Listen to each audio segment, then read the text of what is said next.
শুভেচ্ছা শুভ দুপুর প্রিয় দর্শক, আপনাদের সকলকে সাদর আমন্ত্রণ জানাচ্ছি চ্যানেল আয়ের পর্দায় আপনাদের প্রিয় আয়োজন ফ্রেশ প্রিমিয়ামটি তারকা কথনের আজকের পর্বে। দর্শক, রবীন্দ্রনাথ ঠাকুর বলে গিয়েছেন, আমার এই পথ চলাতেই আনন্দ। আজকের তারকা কথনের সেটে যে দুজন মানুষ আমাদের সাথে আমন্ত্রিত অতিথি হিসেবে যুক্ত হয়েছেন, তারা জীবনের পথ পরিক্রমায় আসলে নানানভাবে নিজেদেরকে আবিষ্কার করেছেন এবং নানানভাবে আমাদেরকেও তাদের জ্ঞান দিয়ে, তাদের কাজ দিয়ে আলোকিত করেছেন। দর্শক, আমরা শুরুতেই পরিচিত হয়ে নেব তাদের সাথে। আমাদের সাথে আছেন বিশিষ্ট মিডিয়া ব্যক্তিত্ব ক্ষমা হারুন, এবং আমাদের সাথে আরও যে মানুষটি আছেন তাকে আমরা কখনো দেখেছি টেলিভিশনের সাংবাদিকতায়, কখনো দেখেছি ফেসবুকে টাইমলাইনে বিভিন্নভাবে বিভিন্ন জায়গায়, কখনো বা পলাশীর প্রান্তরে, কখনো বা তিব্বতে, মাউন্ট এভারেস্টের সামনে। আপনারা সকলেই নিশ্চয়ই এতক্ষণে বুঝতে পেরেছেন আমি বলছি সালাউদ্দিন সুমনের কথা। স্বাগত আপনাকে। ধন্যবাদ। আমি যেমনটি বলছিলাম যে এই যে বিভিন্ন জায়গায় নিজেকে আবিষ্কার করা এবং সেই জায়গাগুলো, সেই জায়গার ইতিহাস, সেই জায়গার সব সংস্কৃতিকে আবিষ্কার করা এবং সেগুলো আসলে মানুষের মাঝে ছড়িয়ে দেওয়া, এটা আপনারা দুজনেই দারুণভাবে করেছেন এবং দুজনেই টেলিভিশনের সাথে কাজ করেছেন, মিডিয়ার সাথে কাজ করে যাচ্ছেন। আমরা যখন আগে বিটিভি খুলতাম তখন বিভিন্ন অনুষ্ঠানের শেষে আমরা দেখতে পারতাম ক্ষমা হারুন এই নামটি, এবং সেই অনুষ্ঠানগুলো কিন্তু আজও আমরা যখন দেখি তখন আমাদের ভীষণ ভালো লাগে। আমি আসলে শুরুতেই জানতে চাইবো ক্ষমা হারুন আপনার কাছেই, এই যে টেলিভিশনের পর্দায় কিংবা এখন ডিজিটাল মাধ্যমগুলোতে যখন আমরা দেখি বিভিন্ন ধরনের কন্টেন্ট, আসলে এই পরিবর্তনটা কিংবা এটা তুলে ধরার ব্যাপারটা, এই প্রসঙ্গে আপনি কি বলবেন? হ্যাঁ, এক সময় বাংলাদেশ টেলিভিশন, বাংলাদেশে একটিমাত্র টেলিভিশন চ্যানেল ছিল এবং বাংলাদেশ টেলিভিশনেরও চেষ্টা ছিল যে দর্শকদের চাহিদা পূরণ করার। আজকে আমরা যে জন্য এখানে হাজির হয়েছি সেটা মূলত সালাউদ্দিন সুমনের একটা বিশাল কর্মকাণ্ডেও তিনি তিব্বত এবং অন্যান্য দেশ ঘুরে যে অর্জন করেছেন, তার ভ্রমণের সঙ্গী হিসেবে আমি সম্প্রতি তিব্বত ভ্রমণ করেছিলাম।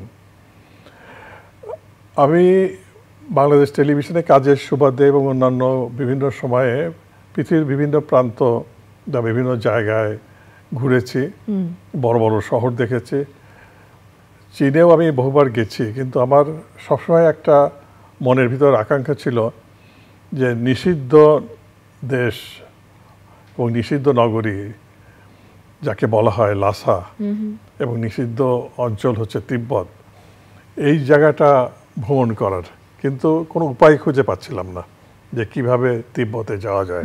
হঠাৎ করে সালাউদ্দিন সুমনের কিছু কর্মকাণ্ড দেখলাম ইউটিউবের মাধ্যমে, এবং সেখানে দেখলাম যে তিনি তিব্বতের বিভিন্ন প্রান্তর ঘুরে বেড়াচ্ছেন। তখন আমি তার সাথে যোগাযোগ করি এবং আমি তিব্বতে যাবার জন্য তাকে বলি যে এর পরে সুযোগ হলে আমি যেতে চাই তাদের সাথে। সেভাবেই আমার যাওয়া। আমরা এই যাওয়ার গল্পটাই শুনবো, এই যে নিষিদ্ধ জায়গায় যে আমার খোঁজ পেয়েছেন, দেখছেন যে আমি তিব্বতে ঘুরছি। হঠাৎ একদিন আমার কাছে একটা ফোন আসলো, ওপার থেকে বললেন যে সুমন, আমি ক্ষমা হারুন বলছি।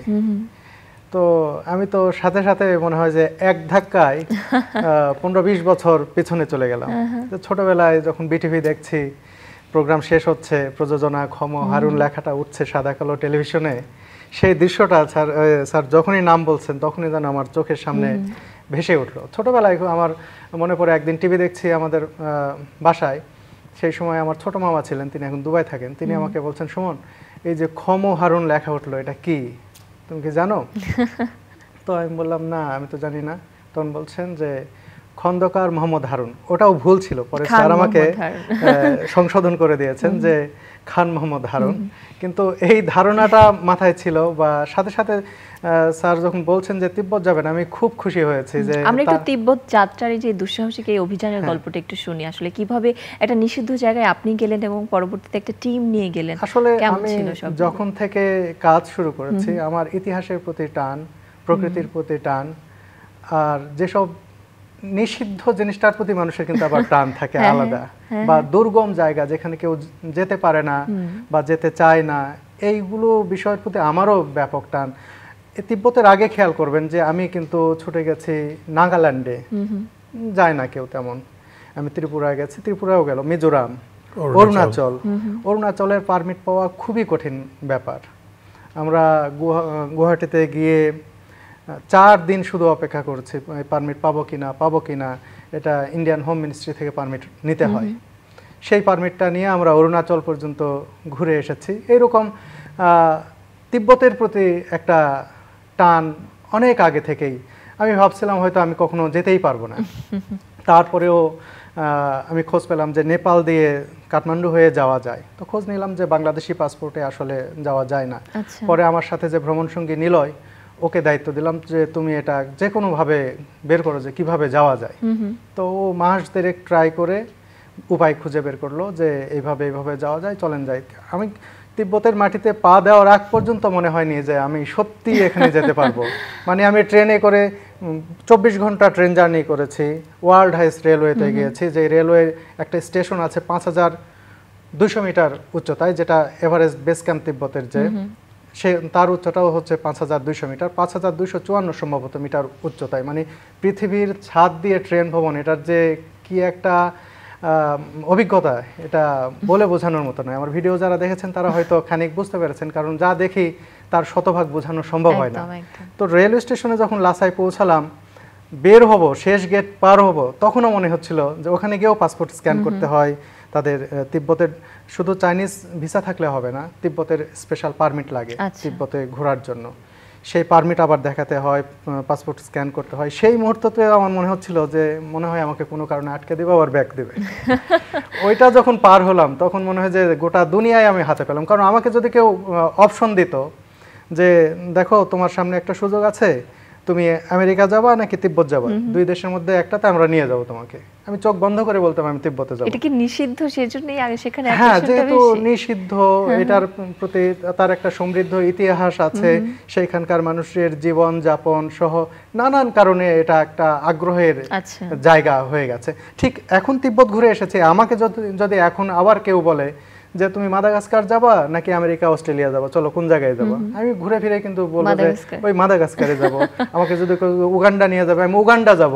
আমি আমার জৌলুস বা যেগুলো মানুষ এক্সপ্লোর হয়ে গেছে ওইগুলোর চেয়ে যেগুলো এক্সপ্লোর কম হয়েছে বা যেগুলো সম্পর্কে মানুষের আগ্রহ আছে, মানুষের জীবনযাপন ব্যতিক্রম, সেইগুলো জায়গাতে যেতে আমার খুব ভালো লাগে। সেই জায়গা থেকে তিব্বত আমার কাছে বরাবরই আকর্ষণীয় মনে হয়েছে এবং গোটা দুনিয়ার কাছেই বিস্ময়। আপনি হয়তো জেনে থাকবেন যে তিব্বতের যে পোতালা প্যালেস, এটা আমি যতবার দেখেছি, আমি যে কতবার গুগল ম্যাপে ঢুকে জুম করে দেখেছি, সেখানে যে কখনো যাব, আমি যখন সামনে দাঁড়াই আমার গা কাঁপছিল থরথর করে। আমি পোতালা প্যালেসের সামনে এসেছি। গোটা দুনিয়ার যদি 3-4টা যদি প্যালেসের কথা ধরা হয়, রাজপ্রাসাদের কথা হয়, তার মধ্যে 1, 2, 3-এর মধ্যে অবশ্যই পোতালা প্যালেস থাকতো। কিন্তু এত বড় একটা পোতালা প্যালেস, এত বড় একটা প্রাসাদ, এটা সম্পর্কে দুনিয়া জানতোই না। 1904 সালে সম্ভবত একজন আমেরিকান সাংবাদিক এদিকে ঘুরতে এসে এই প্যালেসের ছবি পত্রিকায় প্রকাশ করেছিলেন। সেই সময় বিশ্ববাসী জানতে পারছে যে তিব্বতের মতো জায়গায় এইরকম একটা প্রাসাদ আছে, তার আগে দুনিয়াবাসী জানতোই না। এবং পরবর্তীতে আমরা আপনার ভিডিওর মাধ্যমে জানতে পারলাম যে এখানে এত সুন্দর একটি প্যালেস আছে এবং সেখানে কিন্তু স্যার আপনিও গিয়েছিলেন, আপনার ছবিও দেখেছি আমরা। কেমন ছিল আসলে তিব্বত? আচ্ছা, আমি বলি, আমি লাসা সম্পর্কে একটু বলি যে এখান থেকে তো আমরা গেলাম কুনমিং। কুনমিং হচ্ছে সমুদ্রপৃষ্ঠ থেকে 7000 ফুট উঁচু একটা শহর, যেখানে আমাদের কিন্তু কোনো সমস্যা হয় না 7000 ফুট উঁচুতে, কিন্তু অনেকেরই আবার একটু সমস্যা হয়। কিন্তু এর আগেও কয়েকবার গেছি কুনমিংয়ে, কোনো বুঝতে পারিনি। কিন্তু যখন কুনমিং থেকে এবার আমরা গেলাম বাইয়ারে, যখন প্রায় 2.5 ঘন্টা 3 ঘন্টার ফ্লাইট, যখন লাসায় নামার পরে দেখা অপূর্ব একটা, মানে প্রথমে শহরটা দেখে, মানে এয়ারপোর্ট থেকে বেরিয়ে, মানে দারুণ একটা শহর, হ্যাঁ, অন্য, মানে পৃথিবীর যে কোনো শহর থেকে আলাদা, পৃথিবীর যে কোনো শহর থেকে আলাদা। রাস্তাঘাট প্রতিটা, মনে হচ্ছে যে রাস্তার প্রতিটা ইঞ্চি একটা আলাদা ডিজাইন, পরিকল্পিত। রাস্তার 2 পাশে যে সমস্ত গাছ, একদম আগে তো আমি জিজ্ঞেস করেছি যে লাসায় কোনো আগে এরকম গাছ ছিল কিনা, ওরা বলেছে আগে এই পার্বত্য অঞ্চলে কোনো গাছই হতো, এখানে উচ্চতাজনিত কারণে কোনো বড় গাছ হয় না। কিন্তু চায়না করেছে কি, তারা এমন এক জাতের গাছ উদ্ভাবন করেছে ল্যাবে, যেটা ওই পরিবেশেও টিকতে পারে, সেইভাবে তারা ওইখানে আর কি বৃক্ষরোপণ করেছে। সেই গাছগুলো এখন অনেক হয়ে গেছে সেখানে, প্রচুর গাছ এবং ফুলের গাছ আছে। হ্যাঁ, একটা গোলাপ তো এত বড় গোলাপ আমি কখনোই দেখিনি। তারপরে একটা সময় আসবে আমার ধারণা যে এটা তো চাইনিজরা অনেক সুদূর পরিকল্পনা করে কাজ করে, যে ওরা চায় যে আগামী হয়তো 50 বছর পরে যে ওখানে যে অক্সিজেনের স্বল্পতা এখন সেটা হয়তো থাকবে না। ওখানে সবার পক্ষে যাওয়া আসলে সম্ভব না এবং চ্যালেঞ্জটা নেওয়া উচিত না, আগে থেকে নিজেকে তৈরি করে নেওয়া উচিত, কারণ ফিজিক্যাল ফিটনেসটা দরকার। অক্সিজেন খুব কম, কারণ ওখানে আমাদের এখানে যেমন আমরা স্বাভাবিক অক্সিজেন গ্রহণ করছি, ওখানে অক্সিজেনের মাত্রা আমাদের অঞ্চলের তুলনায় অর্ধেকেরও কম, 40%-এর মতো। কিন্তু সেই অক্সিজেন নিয়ে বেঁচে থাকা এটা কিন্তু একটু প্রথমে একটু কঠিন, ধাক্কা লাগে। তার সেই ধাক্কাটা আমাদেরও লাগে, সবারই লেগেছে।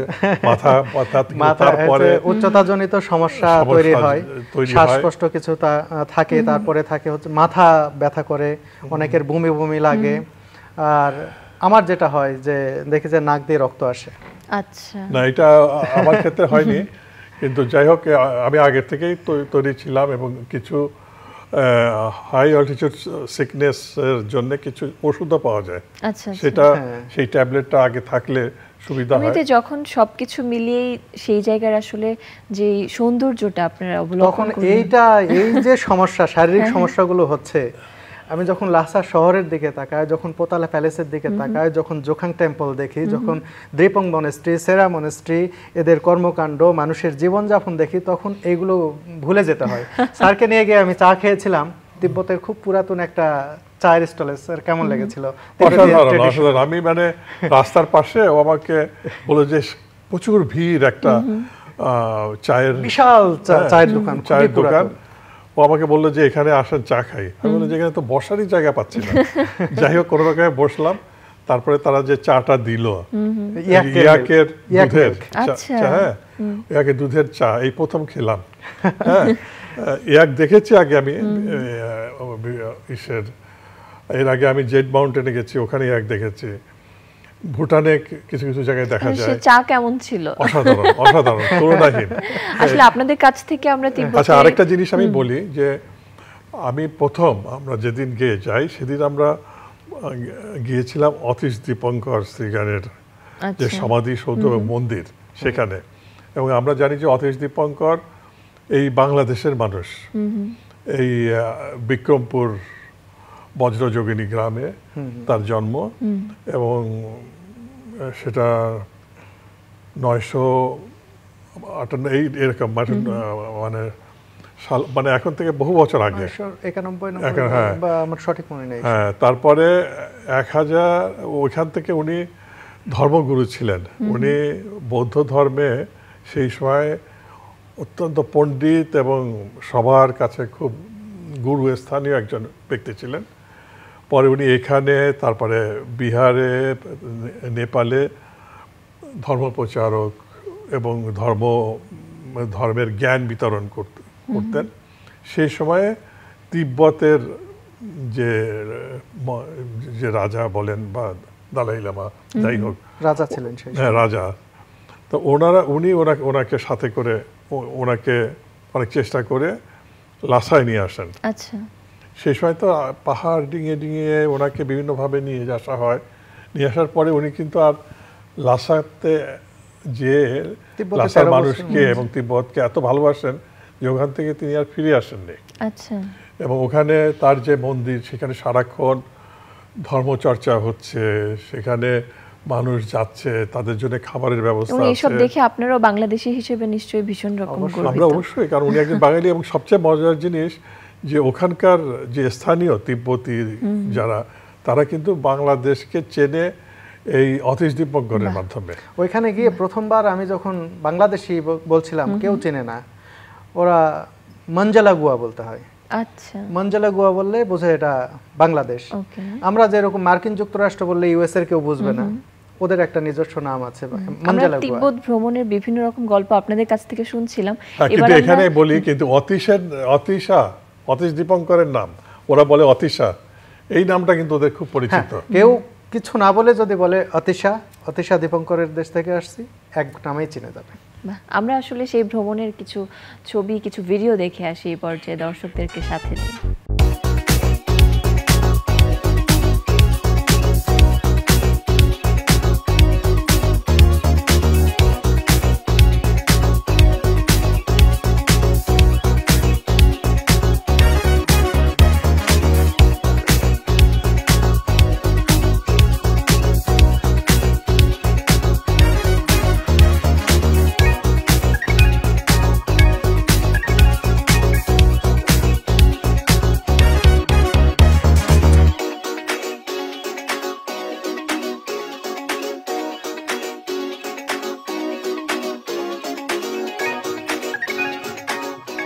অসাধারণ একটি ট্যুর, আসলে আপনারা সকলে মিলে অনেক মজা করেছেন এবং তিব্বতের ইতিহাস, ঐতিহ্য, সংস্কৃতি কিংবা সেখানকার সৌন্দর্য আপনার মাধ্যমে আমরা দেখতে পাচ্ছি। সালাউদ্দিন সুমন, আমরা একটু আপনার কাছেই জানতে চাইবো, এখানে আপনি কি নিশ্চয়ই প্রথমবার জানি, এর আগেও আপনি একা গিয়েছিলেন এই সবাইকে নিয়ে যাওয়ার, আসলে সব কিছু মিলিয়ে আপনাকে আমরা বিভিন্ন সময় বিভিন্ন জায়গায় দেখছি, আসলে আপনার প্ল্যানিংটা কি, আপনি কি করতে চাচ্ছেন, বা আপনার কোনো ট্রাভেল এজেন্সি আছে কিনা, বা এরকম কোনো পরিকল্পনা? আসলে আমি যখন তিব্বতে যাই, যাওয়ার পরে আমরা মাথায় হুট করে আসেনি যে আমি ট্রাভেল এজেন্সি করব। মনে হয়েছে যে এরকম একটা জায়গা, আমরা বাংলাদেশের অধিকাংশ মানুষই জানি নিষিদ্ধ দেশ, এখানে আসা যায় না, কিন্তু উপায়টা জানলে এখানে আসা যায়।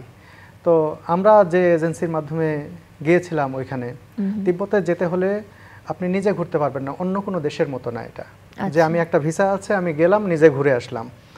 ওইখানকার চাইনিজ অথরাইজড একটা এজেন্সির মাধ্যমে সার্বক্ষণিক আপনার সঙ্গে গাইড থাকবে, ওদের নিজস্ব গাড়ি থাকবে, যে গাড়িতে 4-5টা সিসিটিভি ক্যামেরা আছে, সার্বক্ষণিক আপনাকে মনিটর করবে। বাসের মধ্যে বা ওই গাড়ির মধ্যে আপনার যদি এমন কোনো নড়াচড়া বা এমন কোনো মুভমেন্ট তারা খেয়াল করে, সাথে সাথে ফোন করবে যে কি হয়েছে ওনার, বা ড্রাইভার ধীরে চালাচ্ছে, জোরে চালাচ্ছে, কিংবা ব্রেক দিচ্ছে না, 2 ঘন্টা হয়ে যাচ্ছে, সাথে সাথে ফোন করবে। মানে সার্বক্ষণিক আপনি কিন্তু একটা মনিটরিংয়ের মধ্যে থাকবেন।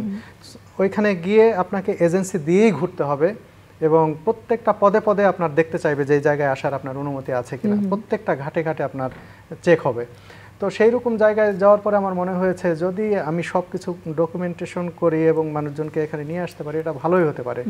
তারপরে ওখানে যাওয়ার পরেই প্ল্যান করি একটা এজেন্সি করলে কেমন হয়, যে এজেন্সির মাধ্যমে আমি তিব্বত দেখাতে পারবো। সেই হিসাবেই স্যারদের নিয়ে এসেছে। স্যার শুরুতেই যেটা বলেছিলেন যে ওখানে যাওয়ার পরে যে সমস্যাগুলো হয়, আসলে তিব্বতে যাওয়ার পরই কিন্তু রেকমেন্ড করা হয় যে অন্তত রেস্ট নেওয়া, টানা বেশ কয়েক ঘন্টা রেস্ট নিতে হয় উচ্চতাজনিত কারণে। আর হাই অল্টিটিউড সিকনেসের যে সমস্যাগুলো আছে, এটা কাটানোর জন্য ওষুধ পাওয়া যায়। একটা পুরিয়ার মধ্যে 8টা-10টা করে ট্যাবলেট থাকে, এই সবগুলো একবারে খেয়ে নিতে হয়। খেয়ে নিলে মনে হয় যে ঢাকাই আছে এরকম। আর আপনি যেটি বলছিলেন যে আমার পরিকল্পনা কি, আমার পরিকল্পনা এইরকমই। আমি যেরকম মিজোরাম গেছি, আমি যেরকম অরুণাচল গেছি, আমি গেছি নাগাল্যান্ড কিংবা তিব্বত, দুনিয়ার এরকম দুর্গম জায়গা যেগুলো আছে একে একে আমি সেগুলোই এক্সপ্লোর করতে চাই। শুধু নিজে যেতে চাই না, মানুষজনকে নিয়ে যেতে চাই। শুধু নিয়ে যাওয়াই না, এখানে আমার ব্যবসাটাই মুখ্য না। আমি যখন নিয়ে যাই, আমি সাথে থাকলে তাদেরকে সেই জায়গা সম্পর্কে, সেই জায়গার ইতিহাস সম্পর্কে জানানোর চেষ্টা করি, এবং চেষ্টা করি সবচেয়ে কম খরচে যাতে তারা সবচেয়ে ভালো সার্ভিসটা আমার কাছ থেকে পায়, সেই চেষ্টা আমার থাকবে। এবং মানুষকে দুনিয়া দেখাবো, দুনিয়ার যে জায়গাগুলো দেখার মানুষ হয়তো কল্পনা করতে পারে না যে এখানে আমি যেতে পারবো, সেই জায়গায় কিভাবে নিয়ে যাওয়া যায়, এই চেষ্টাটা আমার থাকবে আজীবন। আমরা একটু আবারও ক্ষমাহারণ আপনার কাছে আসছি। এই যে যখন একটা সময় ছিল যে বিটিভির পর্দায় আমরা বিভিন্ন ধরনের ভ্রমণ হোক কিংবা নানান ধরনের অনুষ্ঠান দেখতাম, এখন আসলে ডিজিটালাইজেশনের এই যুগে আমরা বিভিন্ন ধরনের কাজ, বিভিন্ন ধরনের যেরকম ট্রাভেল ব্লগ কিংবা নানান ধরনের আসলে কন্টেন্ট দেখছি সামাজিক যোগাযোগ মাধ্যমগুলিতে। এই যে একটা ট্রানজিশন হচ্ছে, এই ট্রানজিশনে আপনারা যখন কাজ করেছেন তখন সে সময় অনেক বড় বড় সেট ছিল, অনেক বড় বড় ক্যামেরা ছিল, এখন হাতে একটা ছোট্ট মোবাইল ফোনের ক্যামেরাতেই সব কিছু আসলে ধারণ করে সেগুলো সোশ্যাল মিডিয়াতে যে এক একজন ক্রিয়েটর হয়ে যেতে পারছেন, এই বিষয়টা আপনি কিভাবে দেখছেন? না, এটা হচ্ছে যুগের পরিবর্তন, তাই না? বিটিভি যখন শুরু হয় তখন মাধ্যমটাই ছিল অন্য মাধ্যম। আমরা একটা টেরিস্ট্রিয়াল সিস্টেম বলা হতো এবং অ্যানালগ। এই অ্যানালগ থেকে তখন বড় বড় টেপে ধারণ করা হতো সব কিছু। সেই টেপ থেকে চলে আসলো মিনি, ক্যাসেট, ডিভি, তার থেকে একটা সময় আসলো অ্যানালগ থেকে ডিজিটাল হওয়ার পরে এখন তো সব টেপলেস। হ্যাঁ, এখন পুরো জিনিসটাই অনেক পরিবর্তন হয়ে গেছে। এবং আপনি যে জানলে অবাক হবেন কিছুটা, যে বিটিভি যখন শুরু হয় তখন কিন্তু কোনো রেকর্ডিং সিস্টেমও ছিল না। আচ্ছা। কারণ রেকর্ডিং সিস্টেমও আবিষ্কার হয়েছে টেলিভিশন চালু হবার পরে। হ্যাঁ, এরপরে রেকর্ডিং আসলো, এবং রেকর্ডিং যখন হতো দুটা বড় বড় বিশাল বিশাল এডিটিং প্যানেল থাকতো, একখানে একটা টেপ থাকতো আর একটা মাস্টার টেপ, এইভাবে এডিটিং হতো। সেখান থেকে দেখেন এখন একটা সব নন লিনিয়ার সিস্টেমে চলে এসছে। একটা এই আমি আমার ল্যাপটপেও করতে পারি, এমনকি আমি চাইলে আমার মোবাইলেও এডিটিংটা কমপ্লিট করে ফেলতে পারি। একটা 5-10 মিনিট 15 মিনিটের কন্টেন্ট আমার মোবাইলেও বানানো সম্ভব। এডিটিং যে প্রযুক্তিও এত ডেভেলপ করে গেছে, এটা সুমন নিজেই তার অনেক কন্টেন্ট সে নিজেই এডিট করে, সে শেখায়ও আমি যতদূর জানি। এখন তো কাজের পরিধিটাও নিশ্চয়ই বাড়ছে দিন দিন, অনেক বেড়ে গেছে। সেক্ষেত্রে কি টিম ওয়ার্কের জায়গাটা আসছে কিনা? কাজের পরিধি বাড়ছে। এখন যেটা হচ্ছে যে একজনকেই সবকিছু জানা প্রয়োজন। আমার যেটা যে আমি 1980 সালে বাংলাদেশ টেলিভিশনে যোগদান করি, এবং 1980 সালেই বাংলাদেশ টেলিভিশন সাদা কালো থেকে রঙিন যুগে পদার্পণ করে, এবং এটা পরবর্তীকালে 2000 সালের পরে এটাকে ডিজিটাল ফর্মে চলে আসে। তারপরে প্রাইভেট টেলিভিশনগুলি আসে, প্রতিযোগিতা বাড়ে, এবং শুধু বাংলাদেশ টেলিভিশনের সাথে প্রাইভেট টেলিভিশনের প্রতিযোগিতা না, এখন সোশ্যাল মিডিয়ার সাথে টেলিভিশনের প্রতিযোগিতা। এবং এই সোশ্যাল মিডিয়ার ভিতরেও অনেক পরিবর্তন এসছে, তাই না? কন্টেন্ট ক্রিয়েটর তৈরি হচ্ছে, নতুন নতুন প্রতিভাবান ছেলে মেয়ে তৈরি হচ্ছে। এবং আমার সৌভাগ্য যে আমি এখন পর্যন্ত এই লাইনে, মানে এই মিডিয়া লাইনেই আছি। আগে আমি নিজে কন্টেন্ট তৈরি করতাম বা নিজে প্রোগ্রাম বানাতাম, এখন আমি শেখাই, মানে আমি অধ্যাপনা করি এই মিডিয়াতে, এবং আমাদের প্রচুর ছাত্রছাত্রী আছে যারা শিখছে। মানে আমরা সেটাই চাই আসলে, আপনাদের অভিজ্ঞতা দিয়ে যাতে করে আমরা বলছিলেন যে শিখতে পারি। আপনি স্যার দেখতেন যে একটা বড় বড় ক্যামেরা, সেখানে মোবাইল ফোন পর্যন্ত চলে এসেছে, বা একজনে অনেক ধরনের কাজ করতে হচ্ছে আমাকে, যেটা বললাম। আর যেটি বলা হচ্ছিল যে সামনে কি একাই করব কিনা, আসলে একা করা আমি এখন এসে বুঝতে পারছি যে কাজের যে পরিধি বাড়ছে, একা করা এখন কঠিন হয়ে যাচ্ছে। আমি সালাউদ্দিন সুমন আপনাকে আরো একটি প্রশ্ন করতে চাই। এই যে সাংবাদিকতা ছেড়ে, টেলিভিশনের পর্দা ছেড়ে একেবারে কন্টেন্ট ক্রিয়েশনে চলে আসা, ডিজিটাল মাধ্যমে চলে আসা, এই চলে আসাতে আসলে চ্যালেঞ্জের জায়গাগুলি কি কি ছিল এবং সেগুলো আপনি কিভাবে মোকাবেলা করলেন, কিভাবে এগিয়ে যাচ্ছেন? প্রথম চ্যালেঞ্জের বিষয় হচ্ছে মনস্তাত্ত্বিক বিষয়টাকে অতিক্রম করা, যে আমার একটা পরিচয়, আমি সাংবাদিক, এটা ছেড়ে দিয়ে একজন ইউটিউবার হয়ে যাব, সামাজিকভাবে আমি কতটুকু গুরুত্বপূর্ণ থাকবো কি থাকবো না, এটা আমার চেয়ে বেশি ভেবেছেন আমার বাবা। আমি যখন বলেছি আমি চাকরি ছেড়ে দিচ্ছি, তিনি কান্নাকাটি করেছেন রীতিমতো। হ্যাঁ, যে না, এটা আমার বাবা স্কুল শিক্ষক, তারা মনে করেন যে চাকরিটাই হচ্ছে বিষয়, চাকরি ছেড়ে দিলে আমার ছেলের আর কি থাকলো। তো অনেক কষ্ট করে বুঝালাম তাকে যে আমার আসলে চাকরি ছাড়াটাই আমার জন্য বেটার হবে, আমার ফিউচারটা আমি বুঝতে পারছি। একদিন বাসায় গেছি, আসলে কনফিডেন্সের জায়গাটাও নিশ্চয়ই অনেক বেশি। অবশ্যই আমি আমার জায়গায় খুবই আত্মবিশ্বাসী ছিলাম, যেখানে আমি ভালো কিছু করতে পারবো। আমি যখন বাসায় গেছি, তখনও আমি সেই মাসে আমি প্রায় 10 লাখ টাকা ইনকাম করছি। আমার বাবাকে কে যেন ফোন করছে, আমার বাবা আমার পাশেই গল্প করছেন যে আমার ছেলেটা তো বেকার। মানে আমি যে মাসে 10 লাখ টাকা ইনকাম করছি ওই মাসেই, তা আমার বাবা ওইটাকেও গুরুত্ব দিচ্ছে না, চাকরিটাকেই মনে করছে যে চাকরিটাই অনেক। এই মোহে পড়েই কিন্তু অনেক প্রতিভাবান মানুষ নিজের যে দেখানোর কিছু আছে, নিজেকে যে ছাড়িয়ে যাওয়ার কিছু আছে, নিজেকে যে অন্য মাত্রায় নিয়ে যাওয়া যায়, সেই জায়গায় যাওয়ার সাহস পাচ্ছে না। তাদেরকে একটা ঘোরের মধ্যে রাখা হয়েছে, বোঝানো হচ্ছে তুমি এই বৃত্তের বাইরে গেলে টিকতে পারবে না। আমাকেও এরকম বোঝানো হয়েছে, কি ব্যাপার তুমি চাকরি ছেড়ে দিচ্ছ, তুমি টিকবে কিভাবে, তুমি এগুলোর কোনো ভরসা আছে, ইউটিউব ফেসবুক কোন দিন কি হয়ে যায়। আমি আপনাদের সেটে যে পাশের স্টুডিও, এখানে কিন্তু আমি যখন বিবিসিতে কাজ করছি, প্রতি সপ্তাহে এখানে আসতাম, আমি কাজ করে যেতাম। তো আমি বিবিসিতে কাজ করি, এটা একটা সম্মানের, প্রত্যেকটা সাংবাদিকের বা যারা সংবাদকর্মী আমরা আছি, আমার অন্তত স্বপ্ন ছিল যে বিবিসির মতো একটা জায়গায় কোনোদিন কাজ করব। সেই জায়গা আমি আর কন্টিনিউ করলাম না, আমার শেষ হয়ে গেলো। পরে আমাকে আবার অফার করা হলো, কিন্তু পরে আর আমি আসিনি, কারণ দেখছি যে দুইটা একসাথে চালানো কঠিন। আর আমার যেটা পথ সেটাকে আমি বড় করতে চাই। চাকরিতে থাকলে হ্যাঁ, বিবিসি আমাকে অনেক সুবিধা দিয়েছে। আমি সময় টিভিতে দীর্ঘদিন কাজ করেছি, সেখানে কাজ করার একটা অভিজ্ঞতা। বিবিসিতে আসার পর দেখলাম সেখানে অনেক সুযোগ সুবিধা, আমি ইচ্ছে করলে কাজ করতে পারতাম, কিন্তু আমার যে ইউটিউবিং, আমার যে লক্ষ্য, সেটাতে ছেদ পড়ছিল, কারণ বিবিসির কাজের জন্য আমাকে অনেক সময় দিতে হচ্ছিল। সে কারণে আমি নিজের জায়গাটাই বেছে নিয়েছি এবং এখন পর্যন্ত মনে করি যে আমি আমার জায়গায় সঠিক ছিলাম। আর একটা বিষয়, আমার এটাকে অনেকে ভুলভাবে নিতে পারেন। অনেকে হুট করে চাকরি ছেড়ে দিয়ে ইউটিউবিংয়ে নামছেন। আমি যখন চাকরি ছেড়ে দিই তখন আমার সময় টিভিতে আমি যে স্যালারি পেতাম তার চেয়ে 3-4 গুণ বা 5 গুণ বেশি আমি ইউটিউব থেকে ইনকাম করতাম। তো আপনি সেই জায়গাটা তৈরি না করে যদি চাকরি ছেড়ে দেন তাহলে হতাশায় নিমজ্জিত হওয়া লাগতে পারে, কারণ ওই জায়গাটা রেডি না। আপনি আগে রেডি করুন আপনার জায়গা, একটা জায়গা রেডি করার পরেই আরেকটা জায়গা ছাড়তে হয়, ঝুঁকি নিতে নেই কখনো। একদম তাই। আমরা আরেকটি বিষয় একটু আনতে চাচ্ছিলাম, এই যে একা পথ চলার ব্যাপারটি, এবং সেখানে একাই আপনি সবগুলি কাজ করছেন, এখনো কি একাই সবকিছু করছেন? এখন পর্যন্ত একাই সব কিছু করছি, কিন্তু এখন আমার মাথার উপর পাহাড় জমে আছে। আমি দেখতে পাচ্ছি তুরস্কের এখনও 50টা ভিডিও আনপাবলিশড, আমি এখনও এগুলো রেডি করতে পারিনি। তারপরে আমার মালয়েশিয়া, সিঙ্গাপুর, তারপরে আরও বেশ কিছু জায়গার ভিডিও, সব মিলিয়ে মোটামুটি 200টার মতো পর্ব আমার রেডি আছে, যেগুলো আমি একা যেহেতু এডিট করছি, একাই স্ক্রিপ্ট লিখছি, আমি কুলিয়ে উঠতে পারছি না। তো সেই জায়গায় অবশ্যই এখন আমি চিন্তা করছি যে একটা টিম তৈরি করার বা ভিডিও এডিটর নেওয়া 2-3 জন বা 4 জন যাই হোক। কিন্তু এটার একটা সমস্যা হচ্ছে কি, আমি যখন শ্যুট করি তখন আমার মাথায় থাকে কোন জায়গায় কোন ছবি বসবে। এই কেউ অন্তর্যামী হতে পারবে না। কেউ যখন এডিটিংয়ে বসবে তখন তার সেন্স ওইটা কাজ করবে না যে এই জায়গায় ওই ছবিটা বসায়।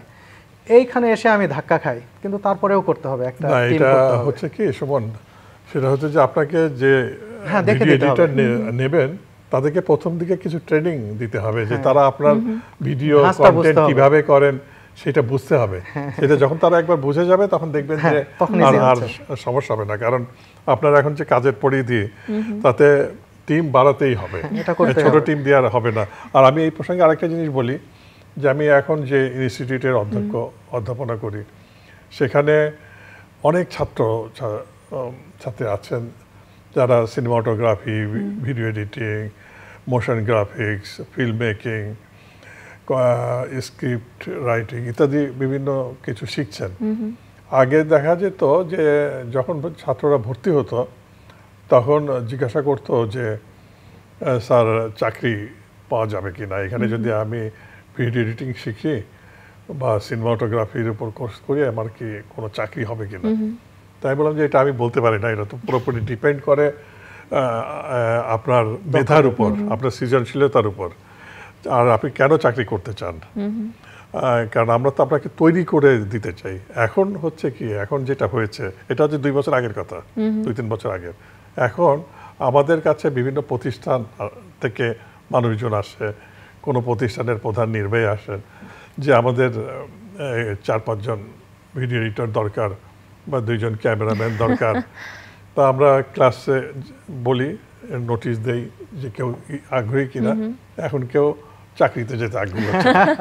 এটা একটা বিষয়, যারা ভালো এডিটিং পারেন তারা নিজেরাও এখন চিন্তা করছেন যে কি করে নিজের কিছু করা যায়। হ্যাঁ, এবং এরা তো শিখছে, এবং অনেকেই আছে যে তারা অলরেডি কাজ করতো, এখানে এসে আরো পদ্ধতিগতভাবে আরো ভালো শিখে তারা নিজেরাই নিজেদের কাজ করছে। স্যারের কাছে আমিও যাব, স্যার দুইটা এডিটর দিতে হবে। এবং এইটা কি মানে আপনার অনেকে কিন্তু শুধু মানে কন্টেন্ট ক্রিয়েশন না, বিদেশের অনেক কাজ আছে যেগুলি গ্রাফিক্সের মাধ্যমে বা ঢাকায় বসে এডিটিং করে সেখানে পাঠানো যায়। এবং এখানে আমাদের প্রচুর ছেলেপেলে অনেক হিউজ ইনকাম করছে।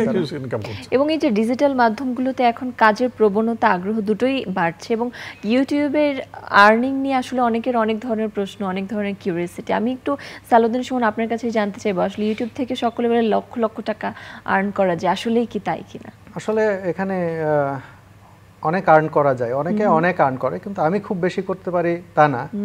আমি অল্প স্বল্প কিছু করি, তারপরেও আমি একটা ধারণা দিতে পারি। এর আগে অনেক মিডিয়াও বলেছে যে আমি সর্বনিম্ন 3.5-4 লাখ, আর 3.5-4 লাখ থেকে 10-11 এইরকম 12 বা হইতে পারে এরকম, এর মধ্যেই থাকে।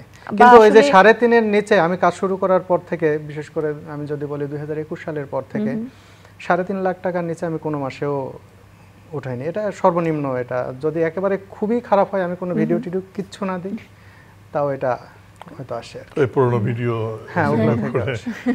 তো সেই ক্ষেত্রে আসলে ভালো ভিডিও কিংবা আসলে যারা ভিডিওটা ক্লিক করছে তাদেরকে আসলে আগ্রহী করে তোলার পেছনের রহস্যটা কি? আসলে আগ্রহী তো করার অনেক উপায় আছে। এখন কে কিভাবে কি নিচ্ছে এটাই হচ্ছে বিষয়। দেখা যাচ্ছে এমন কিছু বিষয় আছে যেগুলো কোনো সমাজের কোনো কাজেই লাগে না, যেগুলো অযথা বা যেগুলো সমাজকে মানে বিপথেই ধাবিত করে, সেইগুলোরও কিন্তু অনেক ভিউ আছে, সেইগুলোরও কিন্তু অনেক ইনকাম আছে। দেখা যাচ্ছে 30 লাখ 40 লাখ টাকাও হয়তো কেউ কেউ ইনকাম করছে, কিন্তু সেই ইনকামে আমি মনে করি না যে কোনো শান্তি আছে, কোনো স্বস্তি আছে। আপনার কোনো কাজের মাধ্যমে যদি সমাজ উপকৃত হয়, মানুষ দেখে যদি ভালো বলে, আবার সেখান থেকে যদি কিছু টাকাও পান, এটার মধ্যে একটা আলাদা শান্তি আছে। আমি চেষ্টা করি যে হ্যাঁ, আমি যে জিনিসটা, আমি যে ভিডিও বানাচ্ছি বা আমি যা কিছু করছি, আমার প্রথম দর্শক আমি মনে করি আমার বাবা মা। আমি একটা ভিডিও ছাড়লে আমার বাবা মাকে ফোন করি, যে আমার বাবা যতক্ষণ না বলে যে দেখছি কেমন লাগছে, আমার ভালো লাগে না। তো আমি কিছু একটা বানাবো, আমার ফ্যামিলি দেখবে, আমার ছোট ভাই দেখবে, আমার বোন দেখবে বা ফ্যামিলি দেখবে, এরকম হবে। সেখান থেকে আমার একটা জীবিকার রসদও আসবে। এটা আমার জন্য অনেক ভালো। আর যারা কন্টেন্ট নির্মাণ করছেন তাদেরকে আমি বলতে চাই যে আপনারা এমন কিছু করুন, সেটা আপনাদের অবশ্যই জীবিকা হোক, আপনারা কোটি টাকা ইনকাম করেন, এতে কোনো সমস্যা নাই। এতে যেন সমাজেরও উপকার হয়, সেদিকে লক্ষ্য রাখাটা আমার মনে হয় ভালো। একদমই তাই। এবং আমাদের ভীষণ ভালো লাগলো আসলে আপনাদের দুজনের সাথে কথা বলে, এবং বিভিন্ন ধরনের ভ্রমণ অভিজ্ঞতা, নিজের স্বপ্ন, কাজের জায়গাগুলো আমাদের সাথে আপনি শেয়ার করেছেন। আপনাকে অনেক ধন্যবাদ আমাদের আয়োজনে আসার জন্য। আমরা প্রত্যাশা করি সামনে আবার কোনো নতুন অ্যাডভেঞ্চার নিয়ে, নতুন কোনো ট্যুর নিয়ে আপনার সাথে আমরা তারকাকথনের সেটে বসবো, আড্ডা দিব। এবং সত্যি আপনাদের দুজনকে আবারও অনেক অনেক ধন্যবাদ। প্রিয় দর্শক, আপনারা দেখতেই পারলেন আসলে ইচ্ছা শক্তির জোরে মানুষ তার নিজেকেও ছাড়িয়ে যেতে পারে, এবং আমরা সকলেই যদি চাই, আমাদের সকলের পক্ষেই সম্ভব। সেই প্রত্যাশা নিয়ে, সেই স্বপ্ন নিয়েই আজকের আয়োজন থেকে বিদায় নিচ্ছি। আপনাদের সকলের জন্য শুভকামনা।